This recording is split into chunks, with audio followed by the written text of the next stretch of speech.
What is your girl Tracy? Guys, know the vibe. Welcome back to my channel. Yeah, mumeze mutabashu muponyonyo mumeze bon. Don't mind me. Ibintu ndimo noneho ngiye byancanze nahereye kare mfata video gusa ino video yanze gusa I'm gonna try. Yes, I'm gonna try. Rero uyu munsi ngiye gukora, ngiye kwitegura, ngiye gusenga. So get ready with me, siko babivuga. Yeah, I'm going to do get ready with me. Come with me to church. Ngiye gusenga ni kuri Pasika. Anyways, Pasika nziza kuri twese bemera Kristo ko yazutse uyu munsi. Ahabwa icyubahiro, ni muzima muri twebwe, imirimo ye iragaragara, aracyakora. So guys, ndumva nishimiye kuba ndi hano, ndi muzima. Ya Pasika nziza, ngiye kwimaka, ariko sindi bwimaka ibintu byinshi uyu munsi. Nari mbakumbuye bashusha, nake mbabwire nari maze iminsi ndwaye, nta video mperuka gukora. Kiriya cyumweru cyose nari ndwaye, kandi murabizi ko amapranka yanjye basaba imbaraga nyinshi, kwirukanka. Ni muri sinabyaye, hari abantu bajya bareba pranka zanjye bakambwira ngo yeah guys mwihangane, hano telefone yanjye nari kumpereza utundi tubazo tudashobotse. Ibintu nabyo byo kwikamera ni ibindi bibazo pe. Umva murabizi amapranka nikorera rwose, ni muri sinabyaye, rero nta mbaraga nari mfite zo gukora pranka muri ino minsi. Ureka ko nzazikurikiza, murabizi ko nta video zanjye rwose zajyaho zitari kumwe na pranka. Yeah, don't mind my phone. So nta primer nshiraho, iyo mfite hano rwose sinyizeye. Sinyizeye. Yeah, ibyo ntenye ibintu by'amafoundation, ariko nkaba ari ngewe wa mbere ukunda kubyisiga, natangiye kurwara uduheri. But nta kibazo. So guys, let me tell you the story more. Story time. Story time. Yesterday I went home ku Gasaraba. Yeah, twari dufite kurahira muri bikorwa bya FPR Inkotanyi. Now I'm Inkotanyi. Yeah, I'm so proud of myself. Wow. N'intambwe igize hariya ubwonko guteye ishema, nteye ishema nanjye. I'm so proud of myself. Kuba narazamuye ukuboko nkarahira, baratubwiye ngo ni ukubatizwa. Narabatijwe mu mazi menshi ya FPR Inkotanyi. Nanjye ubu ngubu ndi muri FPR, nzatora kuri mu kwa karindwi, nibwo bwa mbere nzaba ngiye gutora. I can't wait. Nibwo bwa mbere nzaba ngiye gutora. Noneho mana yanjye, ubu ngubu murabyumva nyine uwo nzatora, namwe muramuzi, His Excellence Paul Kagame. Nkuko mubizi namwe tugomba gushyigikira umukandida wacu mukuru wa FPR. Yeah, mu kwa karindwi tuzaba turi kumwe. Wow, can't wait man. Ubwa mbere barya batera igikumwe hehe? Hano ni hehe? Ni kano. Tell me, abatoye bwa mbere, abatoye kera nibambwire. Ngewe n'imbaraga. I don't know. Gusa nanjye hazajyaho akantu kuri mu kwa karindwi. Save the date. Yeah, save the date tuzaba turi kumwe. Ngewe ni ku Gasaraba, Nyarugunga, mu murenge wa Nyarugunga. reka mbabwire nyine ukuntu byagenze. So mumbaze ngo naragiye nariteguye mbese aba ari ibirori biba bimeze gute? Gusa ngiye nambaye ipantaro batugiye kutubwira ngo turahire, ngiye nambaye ipantaro nkasanga abandi bambaye neza, byangendekera gute? Yo okay, reka nambare ikanzu.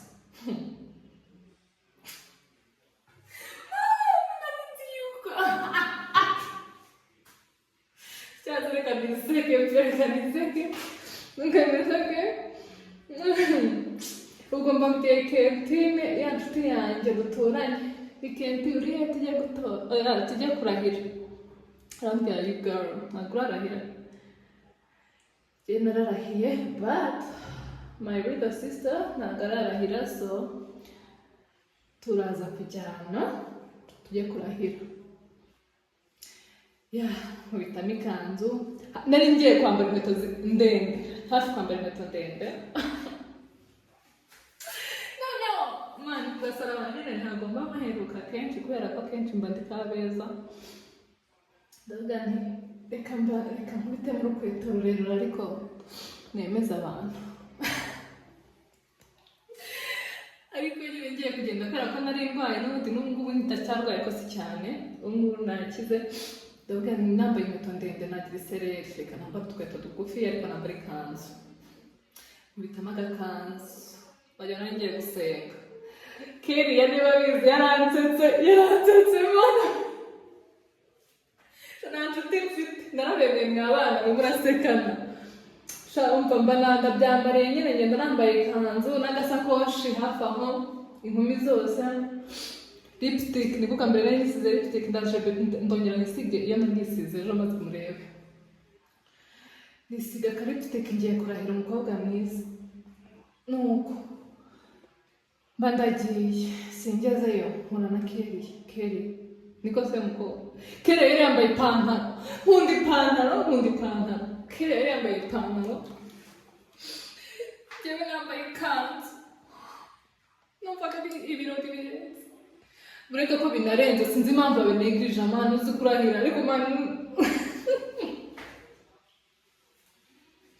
naragiye mu mitwe n'inkuba nsanga wenda hari n'undi mukobwa wambaye ikanzu, ariko nyine wagira ngo yaragiye gusenga we nyine. Noneho nsanga ni njyewe wabikabirije. Keri aranseka, Kentine aranseka, bose bari baje, ariko nta kundi. Iyo ni experience nari nagize nanimakiye. Nibwo nari ngiye nimakiye, ariko agahinda we.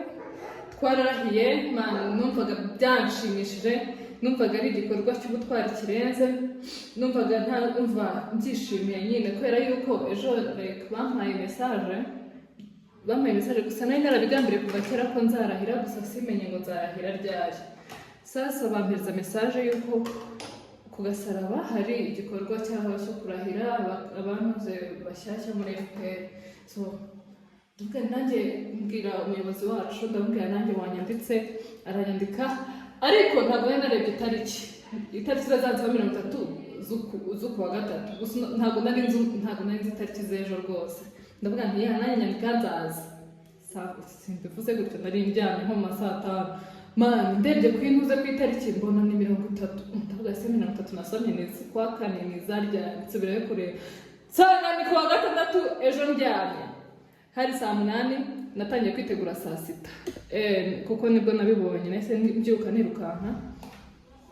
Hanyuma njya kurahira nubwo nari ndwaye, gusa Imana yarakoze kuba yaratumye mbimenya, nkajya kureba amatariki. Nanone Imana muzajya mwita ku matariki abantu mureba invitation. Hari igihe ureba itariki ugasanga uraraburije. Yo ndi kugenda amasaha ari kugenda kandi kwigira gahoro. Kandi ngiye kuririmba. So guys, ngiye gusengera Kanombe mu itorero rya musaza wanjye Eric Bahavu, utangije itorero hari i Kanombe. Abashaka kuzajya baza guterana natwe munyandikire muri komenti muzajya muza tujya guterana noneho munsi ni kuri Pasika. So nafashe umwanzuro w'uko ngiye kujya muri korali, nari mbikumbuye. Naririmbaga muri worship team yo ku Gasaraba muri Dezami, noneho ubu ngubu ngiye kuririmba mu itorero rya musaza wanjye Why Not. Ngiye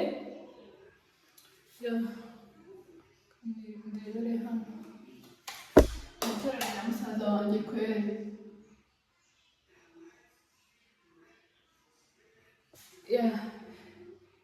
I Kanombe bashaka kuzajya baza, hari abajya banyandikira bashaka kuza. Guys, nukuri nabishize kuri Instagram, ntuze post iriho y'ahantu duteranira. Ni hafi na King David ariko utaragera kuri King David.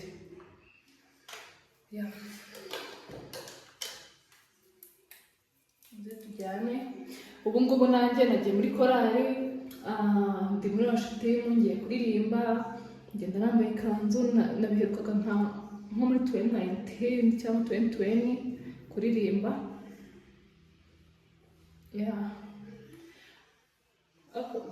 Harya kuntuze kuri Pasika akaririmbo twakundaga kuririmba, yanesheje urupfu mucunguzi wanjye, ni muzima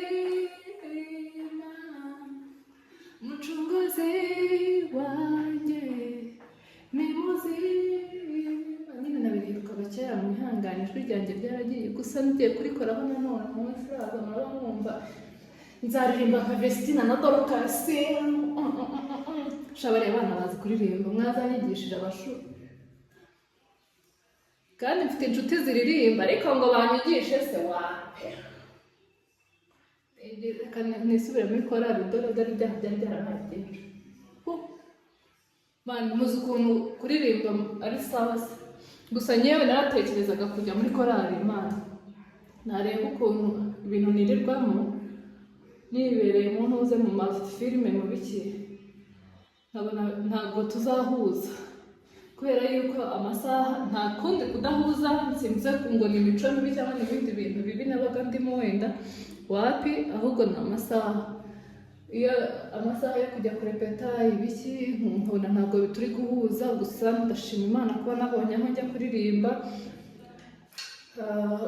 Practice yabo ntabwo ifata amasaha menshi nk'ay'abandi. Nyine ntabwo kujya muri practice ntabwo bizajya bindushya. So ngiye kuzajya muri korali. Bantu namwe mwifuza kuza muri korali muzaze tujye kuririmbana. Ndaza kubafatira akavideo gatoya muri church. Murabizi ko ntajya ntana n'amavideo. Ndi kwibaza ibintu ndimo kubera ko ndi gukererwa. Ndisiga akangaka.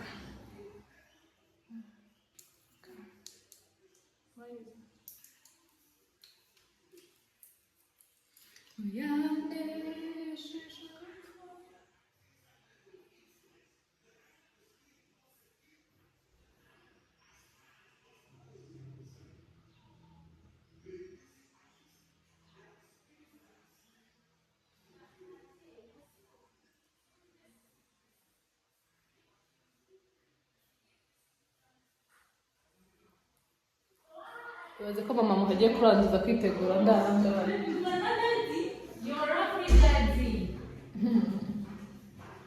Baransize karabaye. Kandi nababwiraga nti ndasiga kubera ko ndaza kuririmba nashyushye. None barantanze. Jesus. What the heck?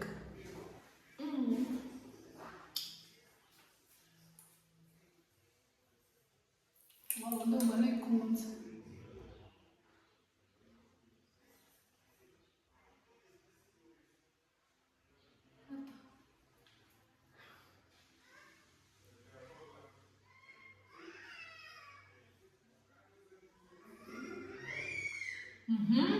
Nuko nagiye nimakiye umukobwa muzima ngiye kurahira. Gusa ndabishimira Imana kuba nararahiye ngewe nsa neza.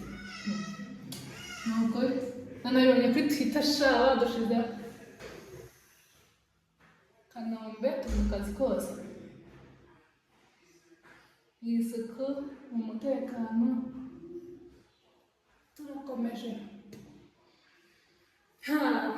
umva nyine kubera ko utajya mu bikorwa byinshi nyine ariko ubu ngubu nabihagurukiye umva nta gikorwa cya FPR kizongera kuncika umva nta gikorwa na kimwe cya leta kizongera kuncika umuganda ubu ngubu nzajya mbabyutsa muze tujye ku muganda ngiye kuzajya bahereza n'umuganda nawucishije hano kuri ntuze yanjye muza tujye mu muganda mana ni ukuri kw'Imana urubyiruko ni twebwe tugomba guhaguruka rero abapapa bacu bagenda mu muganda bakadusiga duhennye mana yanjye Imana imbabarire imico mibi narimaranye iminsi ariko ubu ngubu nisubiyeho njyewe kuva naragize gutya nta gikorwa cya leta na kimwe kizongera kuncika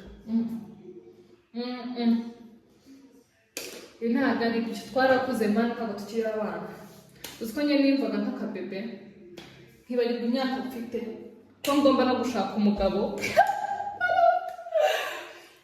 mana we ukatumiye baporopoje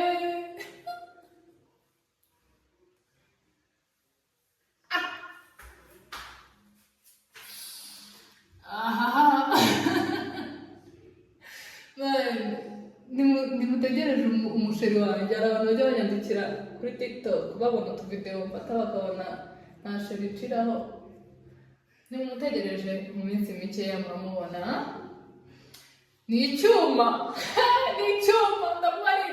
ndamubarinda kugira ngo mutamutwara ariko sheri wanjye ntabwo mwamutwara icyo mwakora cyose ni icyuma ni mwiza cyane nicyo nshatse kuvuga ni mwiza cyane nimubona namwe muzamukunda nk'uko umukobwa wanyu namukunze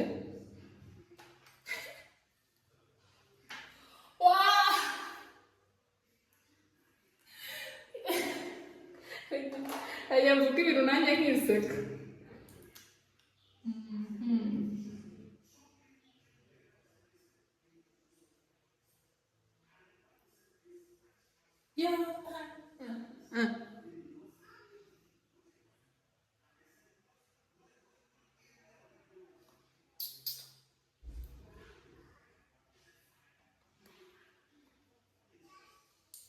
kaka lipstick ndumva nagakunze shaho mu minsi yashize umutipe yaranterese kubera ko nari maze iminsi ndi gukatira abantu ndavuga nti wayinda kuri mwiza cyane kuri mwiza wariremye niba abantu ujya avuga ati ugira ngo wariremye kandi koko warisajije andetse njyenyine n'abandi ntibarahewe yabawe ibi birakabije ni mu rukundo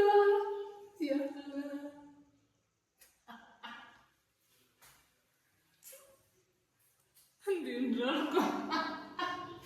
mana we ndumva iyo guys impamvu nashizeho ibintu by'amantuze by'ama eyeshadow ndibyiringira amaso cyane kubera mba nambaye na rinete rero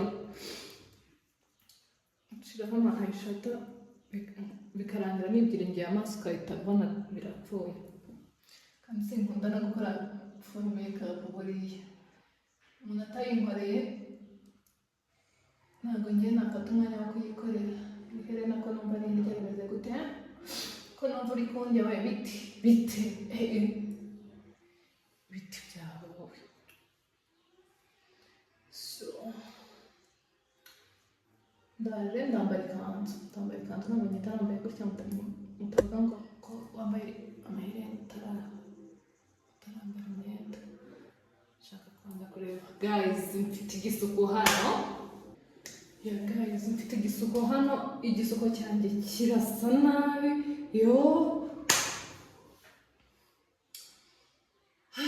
ariko njya nkitekerezaho nkumva kirandenze nanjye ubwanjye mu izina ry'Imana kubera yuko mani mujye mwubaha abantu b'abactrice turababaje urumva nyine ntabwo wahindura igisuko amasene wakinnye atararangira kubera ko waba wishe continuity so I have to keep this braids. This braids, man. Noneho ni imisatsi gusa iri kugaragara. Si wambwira ko mbona amatiku. Man, niko kumva ndumva nagize n'isoni zo kubereka ibisuko mfite hano. Look at me, ukuntu bishaje. Look at me. Ndabaje mubwire ibi bisuko mbikorera iki. Noneho naguze agatambaro man, harimo umwanda basi niyo nakogamo ariko byahita bishingukamo kubera ko imisatsi yanjye ni mitoya. So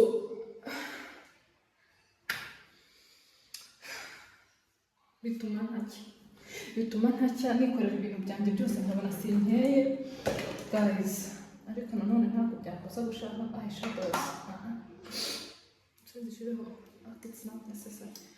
Umva guys, ibi bisuko ubungubu director yambwiye ngo nibeshye mbikureho nica continuity, ahubwo wasanga hari n'abantu batarajya kureba ya filime we The Visit iri guca kuri noze ku Mpanga TV. Rero muri The Visitor ibisuko nibyo natangiranye, I have to keep it. Urumva nkakomeza mbifite kugira ngo ntica continuity. Akibazo nsanga abandi bakinnyi barabikuye naseka nkapfa. Njye narakomeje meze gutya. Bantu rero tuzajya duhura mu muhanda mukora nifite ibi bisuko. Muzajya ngo ni ibindi mujye mundeka kuko nanjye ukanye birambabaje. Ubundi narabajije nabonye ibisuko byiza bigezweho. Waserehema baza umusutsi ati se ibisuko mubisukira angahe? 70. Ibisukira 70.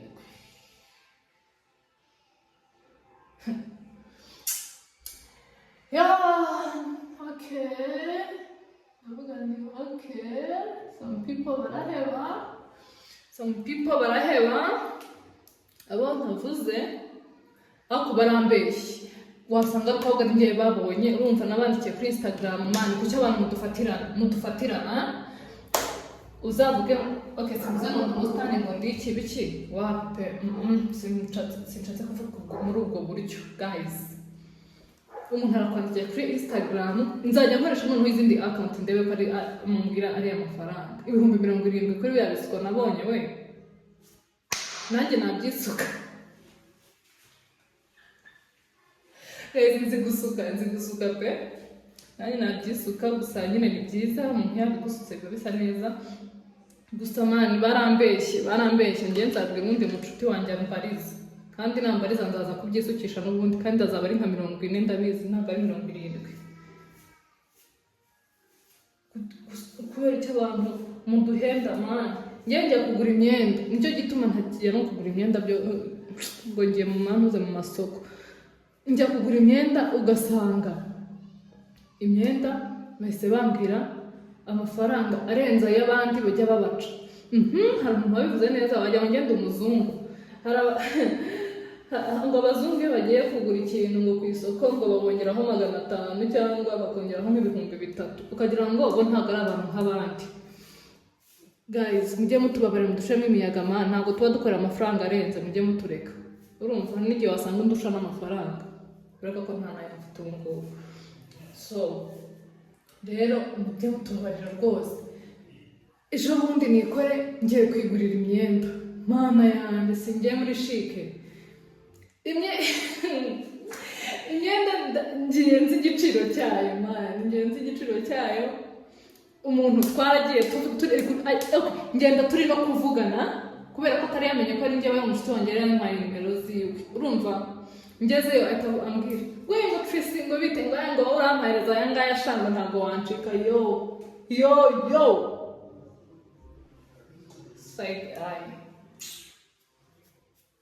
wiga nta mafaranga tuba dufite man. Rega natwe turabana ayo mafaranga mutwaka ntabwo tuba tuyafite. Okay, actually hari n'igihe tuba tuyafite ariko umuntu abazi igiciro cy'ikintu agiye kugura. Hako ngiye kugura umwenda w'40,000 mbizi ko ari 25 mbizi neza ko ari 25 ngiye ngo ngure 40 kubera ko wambonye muri Tracy. Ahubwo kuko nkunda unkurikirana wakampaye na gift. Ariko uramfatiranye 40 ndayatera ngewe cyangwa ndajya kuyacukura.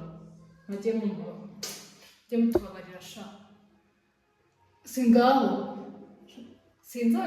Sinzongera kujya kubyizanira kuko narababonye. Nanjye ndabigira iyindi mitwe. Reka tugenda mu town. Mani nashaka gushopinga ibintu byinshi muri iyo minsi. Tujya downtown ngiye kugurayo inkweto. Ariko downtown nihigo. Mani kuko nundi nambere nsanzwe ngurira inkweto mani. Kandi ibintu bya downtown murabizi ko bidahendutse byose. Manchi amafaranga ndimo.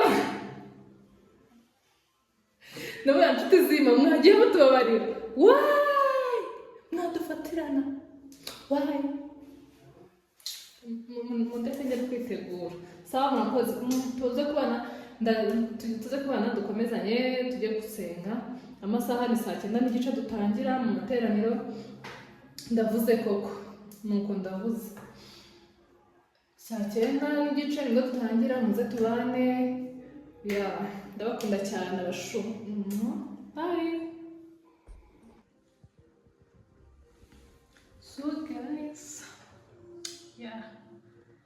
this is the dress.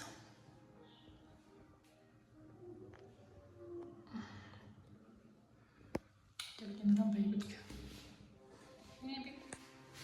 Harakonje gusa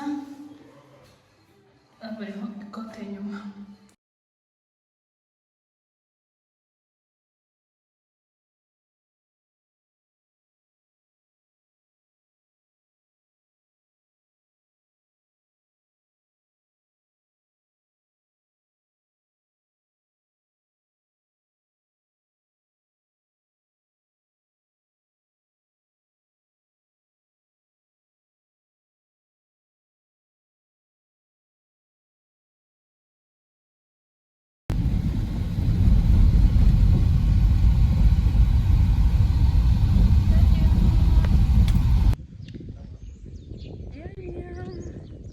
Yanjye yapfuye mu ihangane nakise hasi telefone. Ngiye gusenga.